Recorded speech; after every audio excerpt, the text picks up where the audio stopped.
पश्चिमबंगरे Odia medical छात्री गणदुष्कर्म मामलें अभियुक्तों को नहीं क्राइम सीन रिक्रिएशन अभियुक्तों को घटनास्थल को नहीं क्राइम सीन रिक्रिएशन करुच्ची दुर्गापुर थाना पुलिस। घटनास्थल में दुर्गापुर डीसीपी तदंतकारी अधिकारी उपस्थित रही। गणदुष्कर्म घटन 5 जन अभियुक्तों को पुलिस गिरफ्त कर पोशाक को जबत कर फोरेंसिक लैब को पठाଯିବ।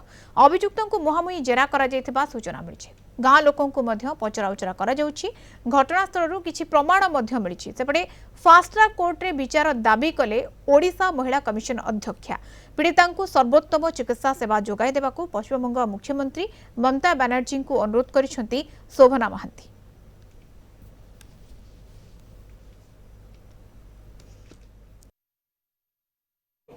ये हूँ दुर्गापुर पराणगंज जंगल आम जानती एठारे जलेश्वर छात्री एवं आईक्यू मेडिकल कॉलेजर छात्री एठारे गण दुष्कर्म शिकार होते आम देखा पाचन जे वर्तमान जो क्राइम सीन रिक्रिएशन एठारे चली Durgapur police commissioner deputy commissioner एठाक आसती नेतृत्व में वर्तमान तदंत प्रक्रिया आरंभ होती जो स्थान में यही घटना घटी से स्थान में जो अभियुक्त को निया अभियुक्तों ठारू विभिन्न भाव से पचरा जाउछि एवं यही घटना केतबेले हेतिला केउ समय रे हेतिला एवं एदे किए किए थिले एवं कोन परिस्थिति घटना घटिला समस्त विषय वर्तमान अनुधान चली पुलिस दल जिला मजिस्ट्रेट एवं विभिन्न स्तर जो पदाधिकारी माने सेटारे उपस्थित अछंती।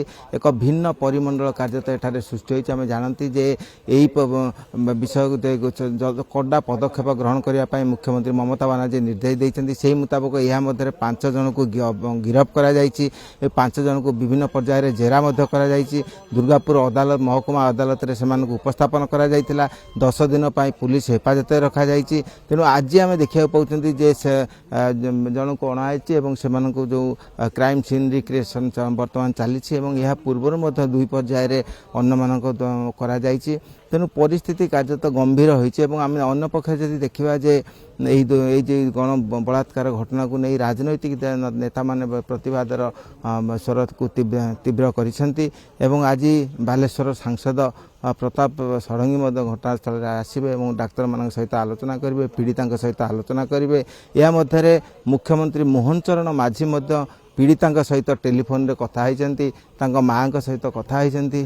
तेणु समस्त विषय से प्रतिश्रुति देइछंती जे जेपरि से पीड़िता यथार्थ भाव तार उच्च शिक्षा बजाय रहे एवं समस्त जो अन्याय होइछि से अन्यायर यथार्थ मुकाबिला करा जाए, कठोर दंड विधान करा जाए। सेतिपई से मध्य समस्त प्रकार पदक्षेप ग्रहण करा जाय करछंती एवं अन्य पक्षरे आमे देखा पाउछंती जे प्रतिवादर स्वर किपरि तीव्र होइछि। विभिन्न राजनैतिक दल विशेष कर बीजेपी पक्षरु धिक्कार पदयात्रा करा जाउछि। विरोधी दल नेता शुभेन्दु अधिकारी मध्य यार प्रतिवाद करछंती एवं अभया मंच ठारू आरंभ करी आईनजीवी एवं विभिन्न स्तर लोक माने प्रतिवाद करछंती। जार प्रतिवादर ध्वनि आम देखा पाउछंती जे वर्तमान जो क्राइम सीन रिक्रिएशन चली अभियुक्त 5 जन जो पीड़िता जो मान नाम अभियोग करते से गिरफ्त करा जायछि एवं मन करा जाए कठोर दंड विधान एवं यथार्थ न्याय पाइबे एवं पीड़िता जो आशा करती जे उच्च शिक्षा तार कि बजाय रहिबो ता यथार्थ रहिबो। दुर्गापुर वीडियो जर्नालिस्ट समर जिसान